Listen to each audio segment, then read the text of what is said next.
next greater element 3. Okay, so for this question, we are given an integer.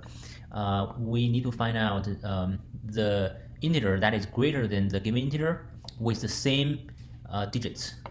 So among all the greater integers, the smallest one. So this is what this is asking for. So given an example, if n is 12, n consists of 1 and then 2. So by utilizing 1 and 2, the smallest greater integer that is greater than n is 21, right? So but if we are given input of 21, we're going to return -1 because there is no integer that is greater than 21 can be found. So take a better example, take a more complex example. So suppose we have an integer consists of 9 digits in here, and we need to find out the integer that is greater than this one, but it is the smallest among all the integers that are greater than this one. So how do we find it out? The thought process for this is by looking at them like digit by digit from the end. So if we see that, hey, this is the integer 21 in here, we cannot find any integer greater than that.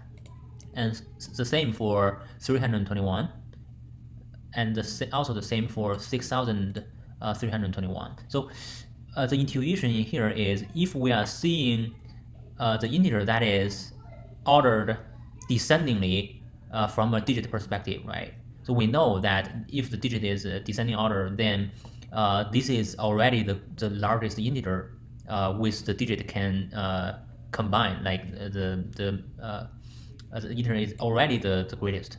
So on the other hand, if we have an integer that has been using its digit but sorted ascending order, then that will be the smallest, right? So by knowing this observation, then we can say that when we scan from the end of the integer, so if we see currently all the digits has been descending order, then we keep scanning because there's no way for us to find a integer that is larger than this until we see a point that, for example, this 5, right?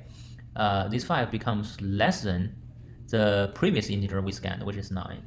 So that is where we know by looking at the 6 digits, the last 6 digits, we know that we can find out an integer that is greater than the current arrangement, right? So the problem is like which one do we return? We need to return the smallest among those all. So what is it? So from the digit 5, we need to look it up on which one is actually greater. We cannot pick 9. So if we pick 9, then there existing a starting with 6, so 612, that is less than 900 something, right? So basically, like we need to find out where we can, which position 5 belongs to if we sort this array. So for example, in here, we are going to sort this ascendingly because this is like the smallest value, right? And then when we see this, we see, okay, so 1, 2, 3 is less than 5, but 6 is actually greater than 5. This is the first digit. Then we know that we need to pick 6 as the digit in here, right? And then like after that, this will be guaranteed that is greater than the original integer. And the rest of the digits we need them to be the smallest, right? So how do we make them smallest? We just need to order them ascendingly, like we talked about it before. So ascendingly will be the smallest. So this will become 5. So that's the final result of the integer. We don't touch the first half of the integer because we need to keep them the same as the original integer. If we don't, it will be either smaller or greater. So if it's greater, that means although we find a greater integer, but it's not going to be as small as what we find in here. We update the digit in here because those are more significant digits. All right, so the intuition is we're gonna scan from the end and until we see a integer that is less than the previous integer, and we're gonna sort the rest of the integer and then figure out where do we insert this value, this 5 in here, right? And we substitute it with the first value, with first digit that is greater than 5, and that will be our answer. All right, so let's take a look at the code. First, we initialize a digit list, and we initialize the previous digit to -1. So this is because we want to compare the current digit versus the previous digit, right, to see whether the current digit is less than that. And -1 will be a default value, so that we can start our loop. And we have a while loop, so we're gonna iterate through each of the digits by modulus 10, right? So this will give us the last digit from the right hand side, and we compare the current with the previous.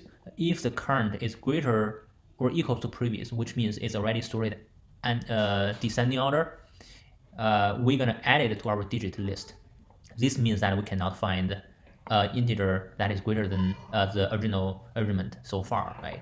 And we override our previous. So otherwise, it means that we start to find, we find that the current integer, the current digit is less than the previous digit, right? Which in this case, we find our 5 in here, right? So this is where we're gonna sort the all the digits we encounter so far, right?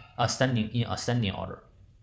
And then we're going to find out, we're going to iterate through the list and find out where is the current integer. If we will try to insert it, where does it belongs to, right? Which one, when we encounter the first one that is greater than our current.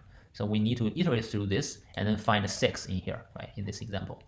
So we iterate through, and then we're going to substitute it with the new current. So new current in that case will be the one that is greater than the current, right? Slightly greater than the current.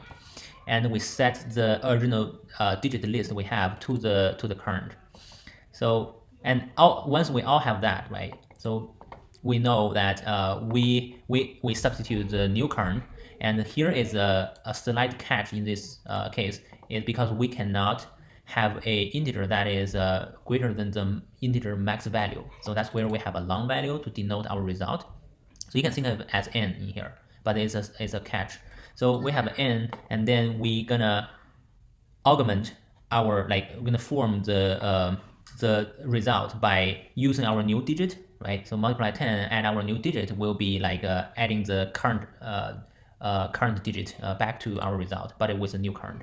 And then we iterate through all the digits that are remaining in the list, and we do the same thing, we add the digit back. So noted our digit is already sorted ascending order, so which is guaranteed to be the smallest after we switch the current, right? So once we've done that, we're gonna compare with the max value. So if the max value is less than our current result, then we return -1. Otherwise, we're gonna return the result we found. Okay, so once we've done that, finally, if we haven't returned in here, which means we cannot find a larger value, right? Which essentially means that the original digit, the integer is already sorted descending, so we're gonna return -1 at the end.